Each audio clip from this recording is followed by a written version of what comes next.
자, 이제 그 코로나19 등교 중지 또는 출석 인정 결석에 따라서 상황별로 그 악용될 수 있는 사례는 없는지 우리가 좀 더 구체적으로 살펴보도록 하자. 먼저 평가 부분이 가장 음, 문제가 될 것 같은데, 음. 평가 부분에서 수행평가와 집필평가, 이런 상황 속에서 어떻게 조금 악용될 가능성이 있는지 좀 짚어줄 수 있을까?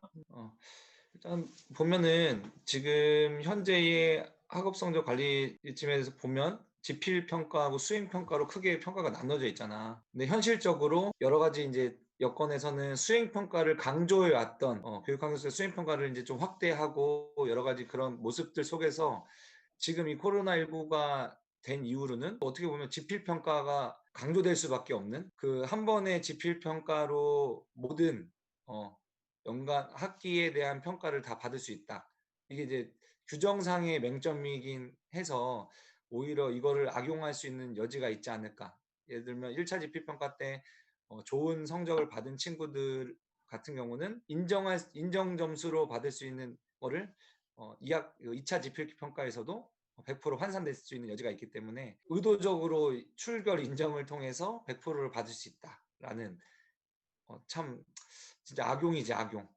나쁜 상황이긴 한데 그런 부분이 맹점이라는 게 좀 안타깝고 이런 부분에서. 그러니까 지금 어차피 최악의 상황을 대비를 해야 되기 때문에 우리가 이런 걸 생각하는 거잖아. 그래서 음, 지금 이런 상황들을 아마 각 학교에서 다 알고 계실 거고, 또 우리가 일상적으로 해왔던 그 출석 인정 결석에 따라서 100% 인정점을 부여하는 방식의 학업 성적 관리 규정은 아마 학교에서 다들 수정을 하고 계시겠지만, 음, 수정이 안 됐다는 가정 속에서 발생되는 우려를 우리가 지금 짚고 있는 거니까 좀 여실히 하나씩 하나씩 짚어서 그런 일이 발생하지 않도록 해야겠고, 또 이제 정말 부득이하게 못 나온 학생들도 자기가 한 대까지에 대한 정당한 평가 점수는 받아야 되는 거고, 본인이 코로나19에 만약에 감염이 됐다고 하면 본인이 걸리고 싶어서 걸린 사람은 없을 거 아니야. 그 학생들도 다 피해자니까 그에 대한 구제책 같은 것도 고려를 해봐야 될 것 같은데, 특히 고등학교 같은 경우는 뭐 학생부 교과 전형이나 종합 전형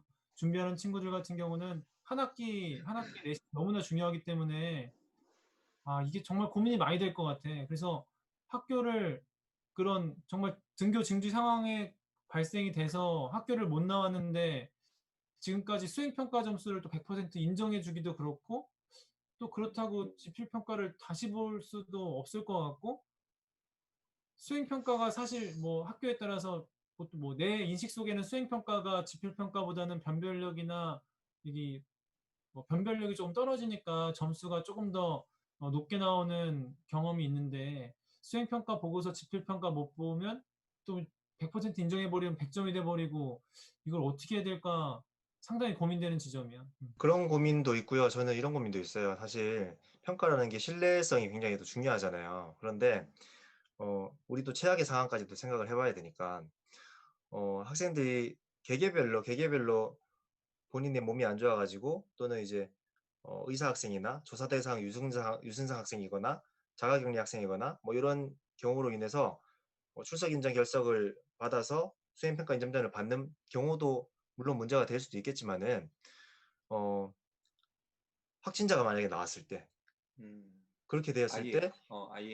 갑작스럽게 모든 학생들이 등교 중지가 되어버리고 음, 그런 상황에서 또 평가 계획을 갑자기 또 바꿔가지고 평가를 하게 되고 이런 상황들이 벌어졌을 때 이 학생들의 평가 결과에 대해서는 정말로 신뢰로운 평가가 이루어졌을까라는 부분에 대해서도 좀 고민이 될 수 있지 않을까라는 생각이에요. 그래서 지금 가장 중요한 게 고등학교 3학년이잖아요. 고등학교 3학년 학생들이 만약에 그런 상황들을 처했을 때 그 평가받은 내신을 가지고 대입에 적용하는 게 정말 공정하게 평가받을 수 있는 것인가에 대해서도 음. 참 문제가 될 수 있는 상황이라고 생각을 합니다.